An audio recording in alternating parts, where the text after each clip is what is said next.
Hello everyone, welcome to Bpedia. My name is Ankur Sharma. Business laws हम कर रहे थे। बिजनेस लॉज में हमने कंपनीज एक्ट स्टार्ट किया हुआ था। तो कंपनीज एक्ट जैसे कि हमने किया, वो सारा जो है कंपनी से रिलेटेड जितनी भी प्रोविजंस हैं, रूल्स हैं, रेगुलेशंस हैं, रजिस्ट्रेशन कैसे करते हैं, कंपनी कितने तरह की कंपनीज होती हैं, क्या फ़ाइन पेनल्टीज लेते हैं लगती हैं, पब्लिक कंपनी क्या होती है, प्राइवेट कंपनी क्या होती है, 1% कंपनी क्या होती है, ये सारी ही चीज़ें वेल डिफाइंड है इस एक्ट में। पहले ये भी हमने किया था कि 1956 में इनिशियली ये बना हुआ था, एक्ट था, लेकिन अब जो है 2013 कंपनीज एक्ट 2013 जो है वो उसकी प्रोविजन जो है मेनली लगती हैं। हाँ, अभी भी कई जगह पे 56 वाली प्रोविजंस भी हैं, पर मेनली जो लॉ है वो कंपनीज एक्ट अब हम बोलते हैं 2013, क्योंकि मोस्टली वो पूरा का पूरा ही चेंज कर दिया था। फ्रेश काफ़ी सारी चीज़ें जो हैं इसमें ऐड ऑन कर दी गई थी। अब लॉ में देखो, हम काफ़ी सारे टॉपिक्स जो हैं लॉ में हम कर चुके हैं। ऑलमोस्ट हर तरह के एक्ट के बेसिक एमसीक्यू क्वेश्चंस हम कर चुके हैं, और कंपनीज एक्ट के बाद ऑलमोस्ट हमारे सारे जो लॉज के जो एस्पेक्ट्स हैं वो पूरे हो जाएंगे। उसके बाद फिर हम मिक्स क्वेश्चंस करेंगे फ्रॉम एनीवेयर, कहीं से भी कोई भी क्वेश्चन हम लॉ में से उठा लेंगे और उसके कुछ मिक्स एमसीक्यूज हम करेंगे।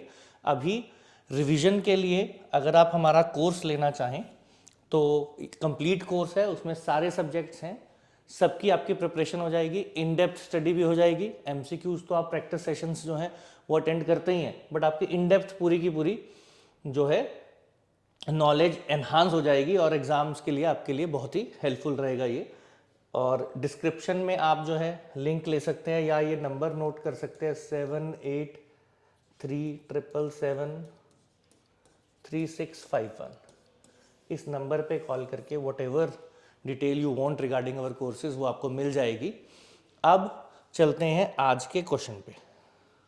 आज का पहला क्वेश्चन जो हमारा कंपनीज एक्ट से रिलेटेड है वो कहता है, which of the following is are companies according to the companies act 2013। इनमें से कौन सी जो है कंपनीज जो है काइंड ऑफ कंपनीज हैं according to the act of 2013? Public companies, private companies, 1% companies, all of them. बहुत ही इजी क्वेश्चन है, बहुत ही इजी क्वेश्चन है, आपको आना चाहिए। फटाफट से आंसर दे दो, ठीक है। अगर मैंने अभी स्टार्ट जब किया था तो स्टार्ट में भी मैंने इनमें से देखो, ये तो सबको ही पता है, पब्लिक और प्राइवेट। ये 1% कंपनीज जो है, जब एक्ट आया था 2013 में दोबारा जब ये एक्ट लाया, तो ये 1% कंपनी का भी जो है एक टाइप जो है वो इंट्रोड्यूस कर दी थी 2013 में। तो ये तीनों ही आंसर आपका डी, ऑल ऑफ देम। तो आपको क्या ध्यान रखना है, जो कंपनीज एक्ट 2013 है वो क्या करता है, वो कंपनीज को दो तरह से बांटता है, दो तरीके से। एक होता है ये 1% प्राइवेट कंपनीज और आपका पब्लिक कंपनीज। इसमें क्या है, ये कैटेगराइजेशन किस बेसिस पे है कि लिस्टिंग कैसी है, ओनरशिप कौन होल्ड करता है, लाइबिलिटी किसकी है, कंपनी का साइज क्या है। इसके बेसिस पे जब वो कंपनीज एक्ट जो है क्लासिफाई करता है, तो ये तीन क्लासिफिकेशंस जो हैं मेनली इसमें आती हैं। और सिमिलरली जो एमएसएमई एक्ट होता है आपका, वो जो उसमें भी कंपनीज को क्लासिफाई किया जाता है माइक्रो, स्मॉल, मीडियम के अंदर। तो वो जो होता है वो that is based upon investment, कि कंपनी में कैपिटल कितना इन्वेस्टेड है और टर्नओवर कितना है। तो ये दोनों ही चीजें आपने ध्यान रखनी है। कंपनीज एक्ट में ऐसे करते हैं, कंफ्यूज नहीं हो जाना है आपने, कि वैसे तो माइक्रो और स्मॉल और मीडियम होती हैं, और ये भी हम बता रहे हैं। तो कंपनीज एक्ट जो करता है वो बेसिस पे किस पे करता है, लिस्टिंग पे, स्टेटस पे, ओनरशिप पे, लाइबिलिटी पे, साइज पे, इनके बेसिस पे डिस्टिंग्विश करता है। और जो एमएसएमई एक्ट है वो कैपिटल कितना इन्वेस्टेड है और टर्नओवर कितनी है कंपनी, उसके बेसिस पे डिस्टिंग्विश करता है। तो कभी भी इसके बीच में आपने कंफ्यूज नहीं होना है। फिर विच of the following is true regarding private company. Private company के रिगार्डिंग कौन सी चीजें हैं जो सही हैं, ये आपको बताना है इनमें से। Restrict the right of transfer of its share, restrict the right to transfer its shares, private company के लिए बोला गया है। prohibits any invitation to public to subscribe for any shares or debentures of the company, prohibits any invitation or acceptance of deposits from persons other than its members, directors or their relatives. या सारे के सारे features सही हैं। इनमें से ध्यान से रीड करना है, जब भी क्वेश्चन थोड़ा सा लेंदी हो, ऐसे बहुत कुछ लिखो तो एक एक वर्ड को ध्यान से पढ़ना है ना। It is reading is very important, तो you read the question very carefully. तो क्या कहता है, which of the following is true. Private company के लिए कहता है कि रिस्ट्रिक्ट कर देता है वो, ट्रांसफर ऑफ शेयर्स जो हैं वो नहीं किए जा सकते, रिस्ट्रिक्शन है उसके ऊपर। इजीली आप you can transfer your share to anybody, private company. क्या ये ट्रू है इस बारे में। या कहता है कि प्रोहिबिट्स इन्विटेशन, आप किसी को इन्विटेशन नहीं दे सकते कि शेयर्स खरीद लो, डिबेंचर्स खरीद लो कंपनी के, प्रोहिबिट करती है, अलाउ नहीं करती है। फिर प्रोहिबिट करती है किसी से भी आप डिपॉजिट नहीं ले सकते अकॉर्डिंग टू दिस स्टेटमेंट। सिर्फ किससे ले सकते हैं, या तो वो मेंबर होना चाहिए, या तो डायरेक्टर होना चाहिए, रिलेटिव हो या कोई रिलेटिव हो इनका, मेंबर या डायरेक्टर का, तो उसी से कोई डिपॉजिट लिया जा सकता है। अदरवाइज किसी और पर्सन से आप नहीं ले सकते हैं। तो अब आपको ये समझना है, ये तीनों ही बातें प्राइवेट कंपनी से रिलेटेड हैं और तीनों ही ट्रू हैं।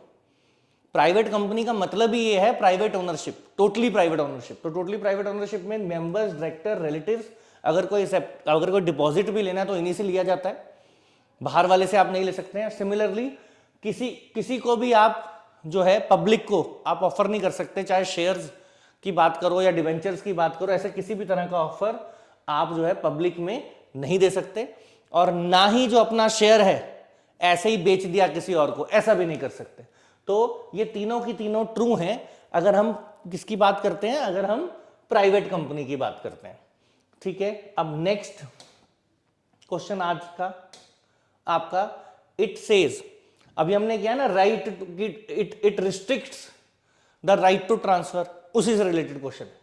The right to transfer is generally restricted in following manners. जो अभी राइट टू ट्रांसफर किया था हमने कि प्राइवेट कंपनी में आप अपना शेयर ऐसे ही ट्रांसफर नहीं कर सकते, अभी पिछले क्वेश्चन में किया।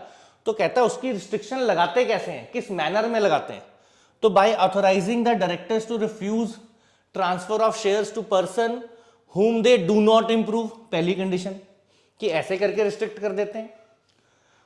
Only by specifying the method for calculating the price at which the shares may be sold by one member to the another, by specifying the method for calculating the price at which the share may be sold by one member to the another. एक member अगर दूसरे को share cell करेगा तो वो जो price है उस शेयर का वो कैसे कैलकुलेट होगा, उसका मेथड जो है वो स्पेसिफाई कर देते हैं कि आपको इसी मेथड से कैलकुलेट करना है।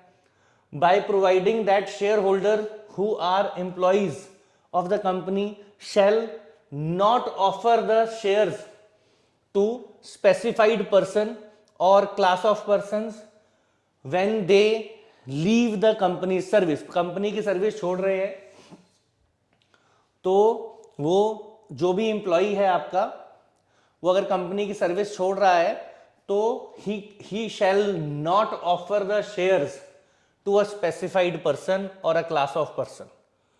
तो इन तीनों ही पॉइंट्स में से सारे ट्रू हैं या कोई एक ट्रू है। बड़ा क्वेश्चन है, ध्यान से आपने पढ़ना है, पढ़ो और फिर देखो, बताओ मुझे क्या आंसर इसका हो सकता है, फिर मैं आपसे डिस्कस करता हूं। देखो अब यहां पे जो पहले पॉइंट की बात करें हम, है ना, पहले पॉइंट में लिखा है ओनली एंड में, बाकी तो चलो जो लिखा है by authorising the director to refuse the transfer of shares to person whom they do not approve only, कि सिर्फ इसी तरीके से रिस्ट्रिक्ट हो सकता है, तो ऐसा नहीं है। ठीक है, इसी पॉइंट में अगर हम आगे ये एक तो ये ओनली ना होता पहला, और इसी के आगे लिखा होता और बाय कंपेलिंग द शेयर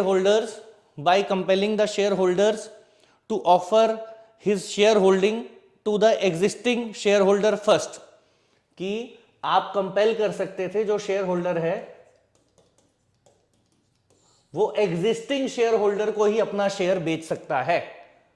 एक तो ये ओनली नहीं होगा, इधर वाला पॉइंट ठीक है। और इसके आगे एक और चीज मेंशन होनी चाहिए, ऐसा भी कर सकते हैं, मतलब सिर्फ ऐसा नहीं कि refuse transfer of share to person whom they do not want, कि जिसको हम नहीं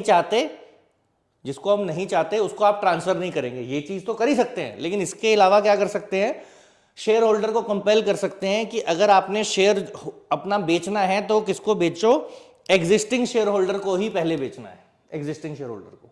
तो इसलिए पहला पॉइंट तो फॉल्स हो गया, आधी इंफॉर्मेशन है इसमें।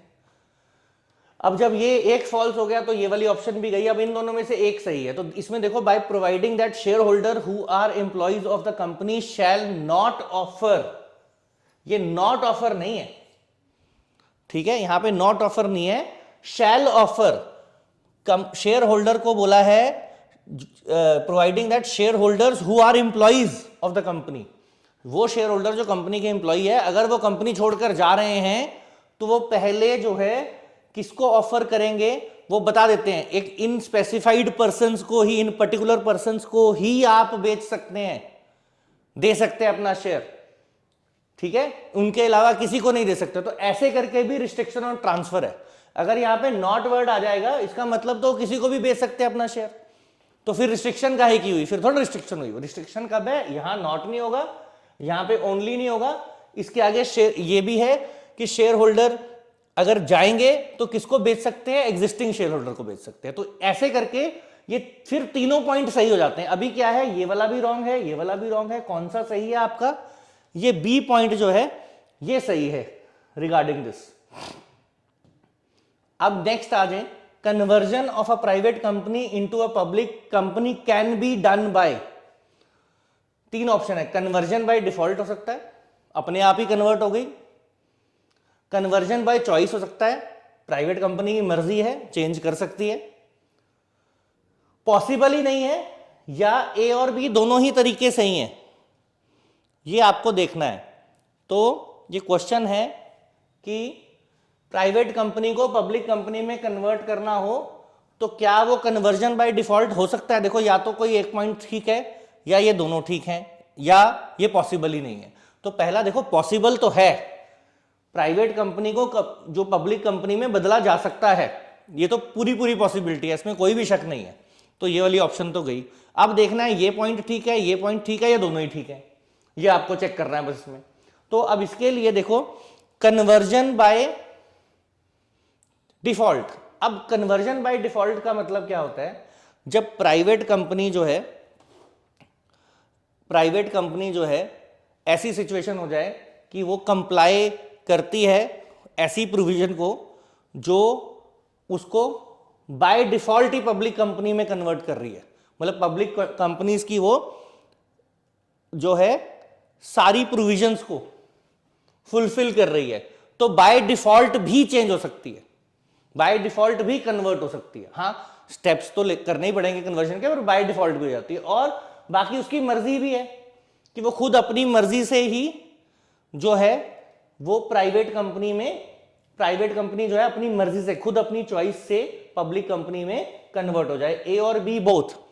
अब जब प्राइवेट कंपनी अपनी मर्जी से होगी तो एक स्पेशल रेजोल्यूशन पास करना जरूरी होता है, लेकिन जहां पे क्या होता है, where any default is made in complying with these provisions, the company loses the privilege and the exemptions of working as a private company, है ना, ठीक है। जो भी प्रोविजंस है प्राइवेट कंपनी की, अगर वो उनको बाय डिफॉल्ट ही लूज कर देती है तो फिर वो कन्वर्जन उसकी बाय डिफॉल्ट पब्लिक कंपनी में हो जाती है, ठीक है। कोई ऐसा वो डिफॉल्ट कर देती है, ठीक है, जिसमें वो प्रोविजंस प्राइवेट कंपनी की प्रोविजन से कंपाइल जो है प्राइवेट कंपनी की प्रोविजंस को बाय डिफॉल्ट ही वो अवॉइड कर देती है, ठीक है। तो दोनों वे में हो सकता है, प्राइवेट कंपनी जो है बाय चॉइस भी और बाय डिफॉल्ट भी जो है पब्लिक कंपनी में बदल सकती है, ठीक है। नेक्स्ट क्वेश्चन है, इसको आप रीड करो।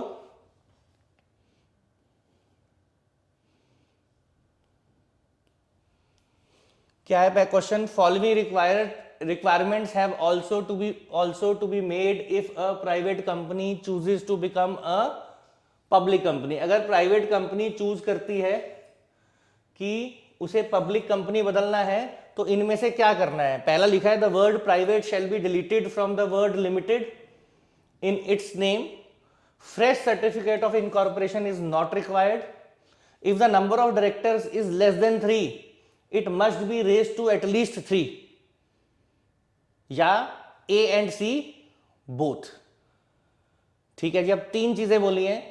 कहता है कि अगर पब्लिक कंपनी जो है, प्राइवेट कंपनी जो है, उसने पब्लिक कंपनी में कन्वर्ट होना है तो पहला, दूसरा, तीसरा या चौथा इनमें से कौन सी ऑप्शन सही है ये आपको बताना है. तो पब्लिक कंपनी अगर प्राइवेट कंपनी में बदलना चाहती है तो क्या क्या करना पड़ेगा उसको? एक, पहला तो ठीक है, देखो प्राइवेट लिमिटेड लगता है. अब जब पब्लिक कंपनी बन जाएगी तो ऑब्वियसली प्राइवेट लिमिटेड नहीं लगेगा, है ना. फिर इफ नंबर ऑफ डायरेक्टर्स जो हैं 3 से कम है तो वो 3 जो हैं उनको एटलीस्ट 3 बनाने पड़ेंगे क्योंकि वो पब्लिक कंपनी का प्रोविजन होता है. पब्लिक कंपनी तभी होगी, ये भी करना पड़ेगा. अब यहां लिखा है fresh certificate of incorporation is not required. Not required नहीं, रिक्वायर्ड है. ये भी फ्रेश चाहिए. ठीक है. रजिस्ट्रार जो है उसके पास आपको अप्लाई करके आपको फ्रेश सर्टिफिकेट ऑफ इनकॉर्पोरेशन लेना पड़ेगा. पुराने वाला नहीं चलेगा, उसमें ऑल्टरेशन कर दी और चल गया, ऐसा नहीं होगा. ठीक है. तो ये पॉइंट तो अगर नॉट ना होता तो सही होता, यानी कि ए और बी, ये डी ऑप्शन आपका सही है. ए और सी डायरेक्टर्स जो है कम से कम 3 उसे करने पड़ेंगे और अपने नाम में से प्राइवेट लिमिटेड लिखा होता है, वो प्राइवेट वर्ड जो है वो हट जाएगा. तो ऐसे करके जो है क्या होगा, आप कंपनी जो है प्राइवेट से पब्लिक की कन्वर्ट होने के ये 3 इंपॉर्टेंट चीजें हैं जिसका ध्यान रखना है. इसके अलावा और कंडीशंस भी होती हैं, वो भी देखनी है, बट इन यहां पे 3 ही मेंशन थी तो तीनों का आपको पता होना चाहिए. फ्रेश सर्टिफिकेट लगेगा, फ्रेश इनकॉर्पोरेशन करानी पड़ेगी, डायरेक्टर्स भी पूरे करने पड़ते हैं, नंबर ऑफ मेंबर्स हैं तो उसके रिगार्डिंग है तो वो भी पूरे करने पड़ते हैं, जो भी पब्लिक कंपनी की प्रोविजंस हैं वो पूरी करनी पड़ेंगी. अब public company can be converted into a private company. Which of the following are not the procedures to be adopted for this purpose? क्या बताना है? पब्लिक कंपनी, यहां लिखा हुआ है क्वेश्चन में, पब्लिक कंपनी भी कन्वर्ट हो सकती है. पूछा नहीं, आपसे बताया है कि पब्लिक कंपनी जो है वो कन्वर्ट हो सकती है प्राइवेट कंपनी में. क्या बोला? अब नीचे से, ये जो नीचे दिए हुए हैं इनमें से कौन कौन से प्रोविजन लगेंगे अगर आप कंपनी को जो है पब्लिक कंपनी जो है आपकी, उसको आप क्या करना चाहते हैं, प्राइवेट कंपनी में कन्वर्ट करना चाहते हैं. तो कौन कौन सी प्रोविजन लगेगी? ठीक है. पहला, एक स्पेशल रेजोल्यूशन पास करना पड़ेगा. लिखा हुआ है passing a special resolution, no need for the approval of central government, approval to be filed with registrar, A and B both, A भी और बी भी. मतलब सेंट्रल गवर्नमेंट का ये जरूरी नहीं है अकॉर्डिंग टू दिस ऑप्शन. तो बताओ भाई क्या आंसर होगा इसका? इनमें से क्या चीज इंपॉर्टेंट है, क्या चीज इंपॉर्टेंट नहीं है, ये देखना आपको. पासिंग अ स्पेशल रेजोल्यूशन, ये तो होगा ही होगा जरूरी, इसके बिना तो काम ही नहीं बनेगा. ठीक है. फिर registrar, approval to be filed with the registrar, yes, registrar से अप्रूवल लेना पड़ेगा, ये भी है. अब सेंट्रल गवर्नमेंट से जो है अप्रूवल लेना है कि नहीं लेना है, इसके रिगार्डिंग आपको देखना है. तो सेंट्रल गवर्नमेंट से जो आपको अप्रूवल है वो लेना पड़ता है. Approval is required to be taken from the central government. Central government से आपको जो है अप्रूवल लेना पड़ेगा. तो इसके हिसाब से जो आपका बना, इस क्वेश्चन के हिसाब से ए और बी ऑप्शन बनता है, क्योंकि ये बात सही लिखी हुई है, ये बात सही लिखी हुई है, ये बात गलत लिखी हुई है कि अप्रूवल जो है वो रिक्वायर्ड होता है. यहां पे लिखा है कि अप्रूवल रिक्वायर्ड नहीं है. तो ये कंपनीज एक्ट से रिलेटेड क्वेश्चंस हम कर रहे हैं. आई होप आपके लिए इंफॉर्मेटिव है सेशन, आपको चीजें सीख रहे हैं. आप मेंशन कर सकते हैं कमेंट में. और अभी मैंने आपको बोला काफी सारे एक्ट हम कर चुके हैं, तो अब आगे जो फर्दर है I will bring out mix and match question. जैसे एग्जाम में जो है इन पर्टिकुलर एक टॉपिक से तो आएगा नहीं, किसी भी टॉपिक से कोई भी क्वेश्चन आ सकता है। तो एक बार अब हम काफ़ी सारे क्वेश्चन जो हैं हमने रिवाइज कर लिए हैं, तो हम जो अब क्या कर सकते हैं, मिक्स क्वेश्चंस कर सकते हैं। तो आगे से मैं आपको टॉपिक इन पर्टिकुलर टॉपिक की बजाय, इन पर्टिकुलर एक्ट की बजाय कहीं से भी क्वेश्चंस जो है मिक्स मैच करके आपकी प्रैक्टिस के लिए जो है मैं आपको लेकर के आऊँगा, ठीक है। और फिर क्योंकि ऑलमोस्ट हमने सभी एक्ट एक एक बार रिवाइज कर लिए हैं। फिर क्वेश्चन नंबर 7 ही कर रहे थे हम, 6 हो गया ना, हाँ जी 7। Section 246 of companies act 2013 states holding company. Holding company के बारे में क्या कहता है section 246? Controls the composition of board of directors of another company. वो एक होल्डिंग कंपनी होती है क्या? Holds more than half of the nominal value of equity share capital of the another company. क्या ये होल्डिंग कंपनी है? Is a subsidiary company of any company which is in turn a subsidiary of any other company. मतलब जिस company की आप बात कर रहे हो वो सब्सिडरी है किसी कंपनी की, और वो जो कंपनी है वो किसी सब्सिडरी है किसी और कंपनी की। तो ये 3 बातें लिखी हुई हैं होल्डिंग कंपनी के बराबर। आपको बताना है इनमें से कोई एक ठीक है या फिर सारी की सारी ठीक है, आपको ये इसमें बताना है क्वेश्चन में। तो रीड करो, क्वेश्चन में ध्यान से लिखा हुआ है होल्डिंग कंपनी के बारे में क्वेश्चन है। तो देखो होल्डिंग कंपनी के बारे में सबसे पहली बात, सबसे इंपॉर्टेंट तो यही है कि more than half of the value of equity share जो है जिस कंपनी के पास अगर दूसरी कंपनी के पास है तो वो होल्डिंग कंपनी है, और जिस कंपनी के शेयर जो हैं वो दूसरी कंपनी के पास हैं तो जिसके शेयर्स हैं वो कंपनी जो है वो आपकी सब्सिडरी कंपनी है, ठीक है। फिर controls the composition of board of directors of another company. Board of directors को भी कंट्रोल करेगी ना। 50% शेयर तो नॉर्मल सी बात है, 50% शेयर अगर उस कंपनी के पास है जिसको हम होल्डिंग कंपनी कह रहे हैं, तो ऑब्वियसली बोर्ड ऑफ डायरेक्टर्स की कंपोजिशन भी तो वही कंट्रोल करेगी, another company. Controls the composition of board of directors of the other company, है ना। तो दूसरी कंपनी जिसके उसने 50% शेयर एक्वायर कर रखे हैं उसकी बोर्ड ऑफ डायरेक्टर की कंपोजिशन भी तो वही देखेगी, वही कंट्रोल करेगी। अच्छा, दो अगर मैंने बता दिया आपको ट्रू है तो ऑटोमेटिकली ऑप्शन जो है ये वाला सही हो जाता है पहले तो। अब लास्ट कहता है अगर वो सब्सिडरी है, ठीक है, it is a subsidiary of any company which is a subsidiary of another company. तो इस केस में भी वो क्या है जो है होल्डिंग कंपनी के बारे में ये ट्रू है कि is a subsidiary of any company which in turn is a subsidiary of another company, तब भी वो होल्डिंग कंपनी है। तो तीनों ही बातें जो हैं इसके बारे में, होल्डिंग कंपनी के बारे में आपकी सही है, ठीक है। अब चलते देखो section 40 provides that holding company as one of it, ठीक है, इनमें से कोई भी होल्डिंग कंपनी हो सकती है। तो conversion of one person company into a private, कहता which of the following is possible. Conversion of one person company into a private company हो सकता है क्या, ये पूछा आपसे।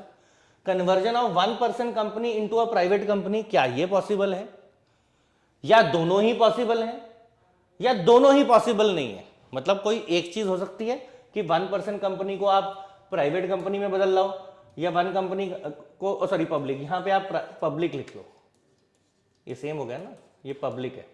Conversion of one person company into private company, conversion of one person company into public company, या दोनों में ही हो सकता है, या दोनों में से कोई भी, कुछ भी पॉसिबल नहीं है। फटाफट से इसका आंसर करो, क्या हो सकता है बताओ। इजी है, ज्यादा मुश्किल नहीं है। थोड़ा बहुत भी अगर आपने कंपनी एक्ट पढ़ा हुआ है, ज्यादा इन डेप्थ नहीं भी पढ़ा, तो भी आपको इसका आंसर आप दे सकते हैं। और नहीं पता तो मैं आपको बता देता हूं कि दोनों ही पॉसिबल है। वन पर्सन अगर कंपनी है तो उसको प्राइवेट में भी बदला जा सकता है और उसको पब्लिक कंपनी में भी बदला जा सकता है। तो both is the right option in this case, ठीक है जी। अब नेक्स्ट क्वेश्चन आपका, for conversion of a private company into one person company. अभी हमने किया ठीक है। अब क्वेश्चन क्या है देखो, 1% कंपनी को प्राइवेट में बदलना था, अब उल्टा है, प्राइवेट कंपनी को किस में बदलना है, 1% कंपनी में बदलना है। तो इसके रिगार्डिंग कुछ बातें बोली हुई हैं, तो आपको देखना है वो सारी की सारी सही है, उनमें से कोई एक चीज सही है, तो ध्यान से इनको पढ़ना पड़ेगा, थोड़ा सा लेंदी है question. A private company other than the company registered under section 8 of an act having paid up capital of 50 lakh rupees और less or average annual turnover during a relevant period of 2 crore rupees or less may convert itself into a 1% company by passing a special resolution. ठीक है, इन a general meeting. पहला point ये कहता है, important चीजें हैं, 50 लाख का शेयर कैपिटल जो है ये बताया हुआ है, 50 लाख या उससे कम, 2 करोड़ का बोला है, उसमें 2 करोड़ की टर्नओवर है, 2 करोड़ की या उससे कम, लेस। अगर ऐसा है तो एक कंपनी जो है वो प्राइवेट कंपनी जो है 1% कंपनी में कन्वर्ट की जा सकती है। दूसरा, before passing such a resolution, ऐसा रेजोल्यूशन पास होने से पहले नो ऑब्जेक्शन सर्टिफिकेट लेना राइटिंग में सारे मेंबर से और सारे क्रेडिटर, सारे देनदारों से, जिनको कंपनी ने पैसा देना है उनसे भी आपको साइन लेना पड़ेगा कि हम बदलना चाहते हैं, और जितने मेंबर हैं उनसे भी रिटर्न नो एनओसी लेना पड़ेगा, नो ऑब्जेक्शन सर्टिफिकेट लेना पड़ेगा। ठीक है। The 1% company shall file copy of special resolution with registrar of the company within 30 days from the date of passing such a resolution in form number MGTR 14। अब आपको देखना है कि इनमें से कोई पॉइंट गलत है क्या या सारे पॉइंट सही हैं। थोड़ा सा टेक्निकल क्वेश्चन है ये, तो इसमें आपको याद ही रखना पड़ेगा। मेन चीज क्या है इसमें, मेन चीज क्या है कि एक तो ये लेस देन 50 लाख उसकी जो है शेयर कैपिटल होनी चाहिए, और एवरेज एनुअल टर्नओवर जिस पीरियड की बात कर रहे हैं उसमें 2 करोड़ या 2 करोड़ से कम होनी चाहिए। ठीक है, अगर ऐसा है तो एक स्पेशल रेजोल्यूशन पास करके, ये पहला पॉइंट तो ठीक है, ऐसा ही होता है, स्पेशल रेजोल्यूशन पास कर सकते हैं और फिर कन्वर्जन का प्रोसेस जो है वो स्टार्ट किया जाता है। और स्पेशल रेजोल्यूशन जब पास करेंगे, इसको पास करने से पहले, ये तो चलो क्राइटेरिया है, स्पेशल रेजोल्यूशन तो पास करना ही है, लेकिन उससे पहले नो ऑब्जेक्शन भी लेनी है, ये भी ठीक है, ये ठीक है तो ये भी ठीक है। और फिर जब ये दोनों चीजें होंगी तो फिर वो स्पेशल रेजोल्यूशन के साथ कॉपी जो है वो फाइल कर देंगे, ये फॉर्म फिल कर देंगे, और फिर फर्दर और भी स्टेप्स होते हैं, बट फिलहाल ये 3 मेंशन्ड है, तो ये तीनों के तीनों सही स्टेप हैं, तीनों के तीनों जो है सही है regarding the conversion of private company into a 1% company. ठीक है, तो all the above are right. फिर आ जाए 1% कंपनी फॉर्म्ड अंडर सेक्शन 3 में भी, अगर एक 1% कंपनी है जो सेक्शन 3 के अंदर बनी हुई है ना, 1% कंपनी, मैंने बोला ना ये 2013 वाले एक्ट में ही ये कंसेप्ट लेके आए थे, तो वो कंपनी जो है a company limited by shares हो सकती है, कंपनी लिमिटेड बाय गारंटी हो सकती है, एन अनलिमिटेड कंपनी हो सकती है, इनमें से कौन सी हो सकती है, या ईदर ऑफ द अबव, मतलब ऊपर में से कोई भी हो सकती है, इनमें से कौन सी ऑप्शन है, कौन सी ऑप्शन सही है, ये आपको बताना है। सिंपल सा क्वेश्चन है। ठीक है, अगर मालूम है तो फटाफट से आंसर कर दो, इन केस नहीं मालूम है तो कोई बात नहीं, अभी मैं बता दूंगा तो फिर आपको पता लग जाएगा। ठीक है, तो जो आपकी 1% कंपनी है, जब वो फॉर्म होती है तो आप चाहे तो उसे लिमिट बाय शेयर्स कर लो, ऐसी कंपनी बना लो, चाहे आप लिमिटेड बाय गारंटी कंपनी बना लो उसको, चाहे आप अनलिमिटेड कंपनी बना लो, योर चॉइस। तो either of the above is the right option, कि इनमें से कुछ भी हो सकता है, इनमें से कोई भी ऑप्शन जो है वो आप जो है चूज कर सकते हैं जब भी आपने 1% कंपनी बनानी है। तो कंपनीज लॉ से रिलेटेड हमने आज एमसीक्यूज किए, लास्ट में भी किए, थोड़े बहुत कुछ और देखो, इतने सारे लॉज हैं आपको, और जो आपका एग्जाम है, मैं आपको बार बार बोलता हूं बहुत ज्यादा इनडेप्थ नहीं जाना, सीए लेवल पे नहीं आपने चले जाना है कि बहुत ज़्यादा सेक्शन बहुत ज़्यादा हार्ड क्वेश्चंस आपको नहीं आने वाले हैं, जिसको बिल्कुल हम हार्ड क्वेश्चंस बोलते हैं, बहुत ज़्यादा टेक्निकल। तो जैसे कि क्वेश्चंस मैं आपको करवाता हूं ऐसे ही क्वेश्चंस आ जाएंगे, ठीक है। क्वेश्चंस जो इतने लॉ हैं, इनके अंदर इतनी स्पेसिफिकेशंस है, इतनी डिटेल है कि एक ही लॉ को पढ़ने के लिए बहुत टाइम चाहिए होता है, बट आपको समझना है, आपको ओवरऑल आएगा, ओवरऑल लॉ का जो लॉ है, या इवन हम अकाउंटेंसी कोई भी सब्जेक्ट करते हैं उसका ओवरव्यू आएगा इन सब्जेक्ट्स का। तो जो क्वेश्चंस होंगे, जो मैं क्वेश्चंस आपको करवाता हूं, उसी के बेस्ड आपने जो है अपनी प्रिपरेशन रखनी है। तो thank you very much for today. Next class में फिर मिलेंगे।